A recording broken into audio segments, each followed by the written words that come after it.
Hello students, আজকে তোমাদের জন্য ক্লাস 7 এর প্রশ্নবিচিত্র 2024 এর পরিবেশ ও বিজ্ঞানের মডেল কোশ্চেন পেপার 19 আলোচনা করছি। এটা রাজগ্রাম এসবি রাহা ইনস্টিটিউশনের কোশ্চেন। প্রথমে একের দাগ সঠিক উত্তরটি নির্বাচন করতে বলেছে। একের কোশ্চেন, অচুম্বক পদার্থটি হলো, উত্তর হবে কোনটা? কাঠ হবে।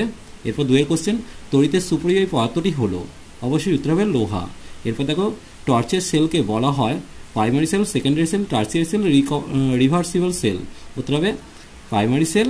এরপর দেখো, গুচ্ছমূল দেখা যায় আম গাছ, মটর গাছ, ধান গাছ, সুন্দরী গাছে, উত্তর হবে ধান গাছে। এরপর আপতন কোণ 30 ডিগ্রি হলে প্রতিফলন কোণ হবে 30 ডিগ্রি। এরপর দেখো, পরিবেশ বান্ধব শক্তির উৎস হলো, অবশ্যই উত্তর হবে সৌর শক্তি। এরপর দেখে নেবো আমরা দুয়ের দাগের কোশ্চেনগুলো। বলছে অতি সংক্ষিপ্ত প্রশ্নের উত্তর দিতে বলেছে, এটিএম এর পুরো কথাটি লিখতে বলেছে। অটোমেটেড, একটু লিখে নাও, অটোমেটেড টেলার মেশিন। এরপর দেখো, মূলের ডগায় টুপির মতো অংশকে মূলত্র বলে, যেটা মূলের আগাকে রক্ষা করে, এটা মূলত্র হবে। এরপর দেখো, ফুলের কোন অংশ ফলে পরিণত হয়, অবশ্যই উত্তর হবে ডিম্বাশয়। ডিম্বাশয়টা হচ্ছে ফল হয়, আর ডিম্বাশয়টা হচ্ছে বীজ হয়।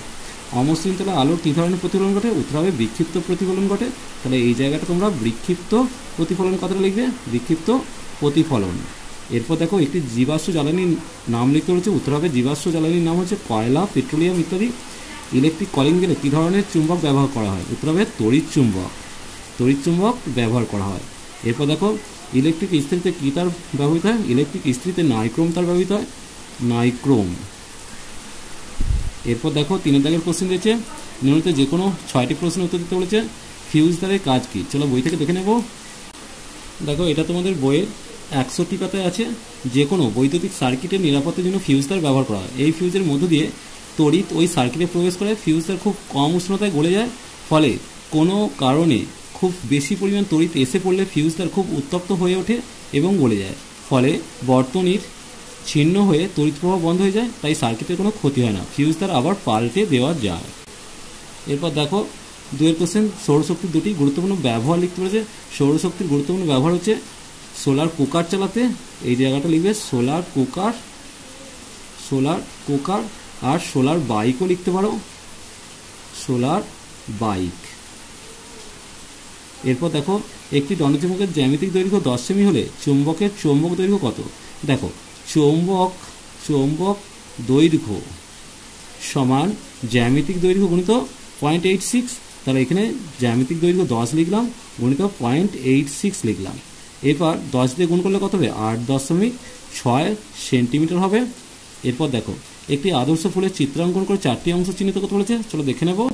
দেখো, তোমাদের বইয়ের 197 পাতা খুলেছি।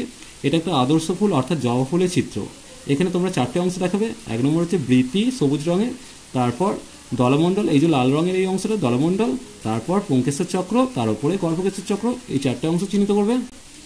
এরপর দেখো, একটি মুক্ত তড়িৎবর্তনী চিত্র অঙ্কন করে একটি বাল্ব, একটি সেল ও একটি সুইচ দেখাতে বলেছে। দেখো, একটি সেল প্রথমে আমি দেখিয়ে দিলাম, ঠিক আছে। এরপর একটি বাল্ব দেখাবো, এই হচ্ছে বাল্ব দেখালাম। তারপর একটি সুইচ বলেছে, তাহলে একটি সুইচ যখন আঁকবো, এখানটা সুইচ আঁকছি, যেহেতু মুক্ত বলেছে তাই সুইচটা জোড়া অবস্থা থাকবে না, অন অবস্থা থাকবে না, অফ অবস্থায় থাকবে, তাই আমি অফ অবস্থায় রেখে দিয়েছি সুইচটাকে। এবার দেখো, সালেকশনের সময় গাছের পাতা কোন গ্যাস ছাড়ে? গাছের পাতা হচ্ছে অক্সিজেন গ্যাস ত্যাগ করে, তাহলে এই জায়গাটা আমি অক্সিজেনটা প্রথম উত্তর লিখলাম। তাহলে অক্সিজেন গ্যাস ত্যাগ করে, আর কোন গ্যাস গ্রহণ করে? অবশ্যই উত্তর হবে কার্বন ডাইঅক্সাইড গ্যাস গ্রহণ করে। তাহলে এই জায়গাটা কার্বন ডাই অক্সাইড লিখলাম। এই রইল এই পেজের সমস্ত অ্যান্সার। এরপর নেক্সট পেজ নিয়ে খুব তাড়াতাড়ি হাজির হবো। ভিডিওটি ভালো লাগলে লাইক শেয়ার কমেন্ট করো, পারলে চ্যানেলটিকে সাবস্ক্রাইব করবে। চলো টাটা, বাই।